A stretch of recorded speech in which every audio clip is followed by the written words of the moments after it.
குறைஞ்சிடக்கூடாது, ஏற்கனவே இருக்கிற வைரத்தோட மதிப்பும் குறைஞ்சி போச்சுனாலும் சிக்கல் அப்படின்னு சொல்லி அவங்க ஒரு பக்கம் தனி மார்க்கெட் ஒன்று. அதாவது இந்த ஆப்பிரிக்க நாடுகள் பூரா மொத்தமாக தன்னிச்சையாக இயங்க ஆரம்பிச்சிட்டாங்க.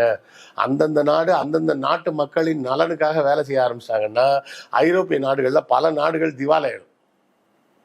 இன்னும் சொல்ல போனால் காமன்வெல்த் நாடுகள் இருக்குல்லாங்க, அந்த காமன்வெல்த் நாடுகளில் இருக்கக்கூடிய உறுப்பு நாடுகள் பூரா எல்லாம் வெளியே போயிட்டாங்கன்னா இங்கிலாந்து திவாலாயிடும். ஏன்னா இங்கிலாந்து தான் அதுக்கு தலைவர். அவர் வாங்கி வச்ச கடன் தான் இந்த காமன்வெல்த் நாடுகள் மீது இருக்கக்கூடிய கடன். அதுதான் முதல் கடன். அதுக்கப்புறம் தான் நம்ம வாங்கின மற்ற கடன்லாம் இருக்குன்னு வைங்க. இந்தியா உட்பட எல்லா நாடுகளும் காமன்வெல்த்தை விட்டு வெளியே போயிட்டாங்க அப்படின்னு சொன்னால் இங்கிலாந்து திவாலாயிடும். ஆப்பிரிக்காவில் இருக்கக்கூடிய நாடுகள் பூராமே நாங்கள் தனியாக தான் இனிமேல் இயங்குவோம், எங்கள் நாட்டு மக்களுக்காக வேலை செய்வோம்னு ஆரம்பிச்சிட்டாங்கன்னா எல்லா ஐரோப்பிய நாடுகளும் திவாலாயிடும். அதுதான் பிரச்சனையே. இதுக்காகத்தான், இதை மெயின்டைன் பண்ணுறதுக்காக தான் அங்கங்கே தீவிரவாதங்களை உருவாக்குறது, தீவிரவாதிகளை உருவாக்குவதுன்னு எல்லா வேலையும் இந்த மேற்கத்திய நாடுகள் செய்கிறது.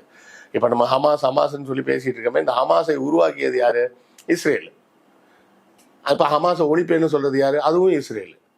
தாலிபான்னு சொல்கிறது உருவாக்குனது யார்? அமெரிக்கா. தாலிபானுக்கு எதிராக சண்டைன்னு போடுறது யார்? அதுவும் அமெரிக்கா.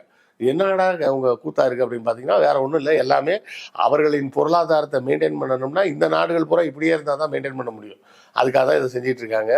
இதை எதிர்த்து ஒரு பெரிய ஹீரோ மாதிரி ஒரு குரல் கொடுத்துருக்கிறார் இப்ராஹிம். அவரும் மற்ற ஏற்கனவே கொல்லப்பட்ட ஆப்பிரிக்க தலைவர்களை போல கொல்லப்படக்கூடாது அப்படிங்கிறது தான் நம்மளுடைய விருப்பம்.